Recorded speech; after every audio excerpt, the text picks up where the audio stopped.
Assalamualaikum warahmatullahi wabarakatuh. Berjumpa kembali dengan catatan Syafiq Hasim. Semua kita tahu bahwa organisasi Islam terbesar di Indonesia, Nahdlatul Ulama, baru saja menyelenggarakan peringatan 1 abad usia organisasi ini menurut kalender Hijriah. Untuk bertahan selama ini pasti tidak mudah. Tidak hanya itu, untuk terus menjadi besar dan berkembang itu hal yang luar biasa bagi organisasi seperti Nahdlatul Ulama. Saya melihat daya tahan dan daya besar Nahdlatul Ulama tidak mendapatkan padanannya dari organisasi Islam lain di seluruh penjuru dunia. Jika tidak percaya, coba cari tandingannya. Kita mengenal misalnya organisasi Islam yang bernama Ikhwanul Muslimin. Organisasi ini didirikan oleh Hasan al-Banna. Organisasi ini memang didirikan 2 tahun setelah pendirian NU. Dalam tahun Masehi, NU berdiri pada tahun 1926 dan Ikhwanul Muslimin berdiri pada tahun 1928. Ikhwanul Muslimin yang berdiri dalam konteks Mesir dan bersifat pan-Islamis ini memang sedari awal memiliki tujuan politik. Dengan latar belakang Mesir dan negara-negara Muslim di Timur Tengah, Ikhwanul Muslimin ingin menjadikan Islam sebagai sumber solusi atau al-Islam huwal hal. Ikhwanul Muslimin ingin menjadikan Islam sebagai tatanan sistem politik. Organisasi ini berkembang dan mempengaruhi banyak gerakan dan organisasi politik di banyak belahan negara Islam, tak terkecuali di Indonesia, Malaysia, dan lain sebagainya. Selain itu, dunia juga memiliki organisasi berhaluan politik khilafah. Organisasi ini lebih muda, yakni berdiri pada tahun 1953. Dari namanya saja, Hizbut Tahrir adalah partai politik atau partai pembebasan. Pendirinya adalah Taqiyuddin An-Nabhani. 2 organisasi Islam yang saya sebutkan di atas adalah sekedar contoh tentang umur dan kehidupan organisasinya. Ikhwanul Muslimin sudah barang tentu karena bergerak dalam politik pernah berjaya. Bahkan Mesir pernah dipimpin oleh pemimpin yang berasal dari partai Ikhwanul Muslimin pada pemilu presiden 2012 dengan raihan 51,7%. Namun kepemimpinan tidak bertahan lama, bahkan otoritas ulama di Mesir melarang orang Mesir untuk bergabung dengan organisasi Ikhwanul Muslimin ini. Hizbut Tahrir juga terlalang di mana-mana.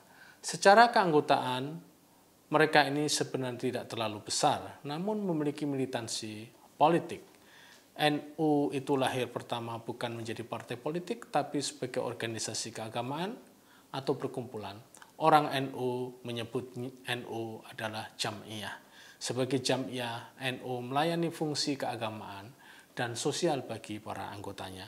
NU pernah menjadi partai politik juga, namun berdasarkan perjalanan sejarah sosial dan politik yang dialami oleh NU, organisasi ini kembali menjadi jam'iyah sejak 1984. Gerakan kembali ke titik awal atau terkenal dengan istilah Khitah 1926, artinya setelah bergabung dalam Masyumi dan juga menjadi parpol sendiri, ternyata itu tidak memberikan cukup banyak perhatian NU kepada cita-cita utama organisasi ini didirikan. Abdurrahman Wahid atau alias Gus Dur memimpin gerakan non-politik praktis dalam NU. Gerakan non-politik praktis ini diharapkan mampu lebih besar memberikan atensi kepada kepentingan rakyat biasa yang rata-rata menjadi pengikut NU. NU dalam era Gus Dur banyak memberikan perlawanan pada negara, tepatnya pada rejim Soeharto. Namun perlawanan pada Orde Baru bukan karena NU ingin mendirikan sistem kenegaraan Islam, namun lebih karena memperjuangkan kehidupan yang baik dan bermartabat bagi masyarakat Indonesia. Berbeda dengan Ikhwanul Muslimin dan Hizbut Tahrir, NU mengkritisi kekuasaan bukan karena ingin memiliki sistem kekuasaan sendiri. Disinilah letak kekenyalan dan keawetan peran NU dalam masyarakat dan juga dalam negara. Kedua, organisasi Islam dunia tersebut kini tidak memiliki anggota dan peran sebesar yang dimiliki oleh NU pada saat ini. Sudah barang tentu tidak semua peran NU selama 1 abad ini bagus. Pasti ada sela-sela di mana NU juga mendapatkan kritik, terutama dari sisi kekuasaan politik, di mana NU terlekat dengan rejim tertentu. Namun jika dijembreng dalam gelaran sejarah 100 tahun ini, peran NU lebih didominasi oleh peran yang memihak pada isu-isu kerakyatan, keislaman, dan yang paling penting adalah keindonesiaan. Nampaknya NU dalam usianya menginjak abad kedua ini tetap akan menempatkan negara sebagai prioritas, yaitu menjaga seluruh komponen agama hidup dalam keharmonisan dan saling kesepahaman. NU akan terus berada untuk memperjuangkan garis moderat. Namun bagi Gus Yahya ternyata menjadi moderat itu tidak menyelesaikan masalah. NU harus mempelopori upaya untuk pengakuan masing-masing masyarakat agama tentang kelemahan yang selama ini mereka perankan. Bagi Gus Yahya, jika kita ingin menciptakan perdamaian dunia, maka hal yang harus dilakukan pertama-tama adalah apakah masing-masing masyarakat agama itu memiliki keberanian yang tinggi untuk mengakui kesalahan dan kelemahan mereka. Jika yang ini terpenuhi, maka langkah kedua dan ketiga akan lebih gampang. Pada titik inilah, kata Gus Yahya, kita semua berangkat baik untuk menciptakan kehidupan yang moderat pada level nasional maupun pada level internasional. Pesan Gus Yahya ini nampaknya yang akan menjadi garis pandu tentang kehidupan keagamaan yang nirkonflik bagi NU di masa yang akan datang. Tapi tantangan yang akan menghadang NU ke depan nampaknya akan semakin berat. Tantangan-tantangan di dalam organisasi sendiri, tantangan nasional dan juga tantangan internasional.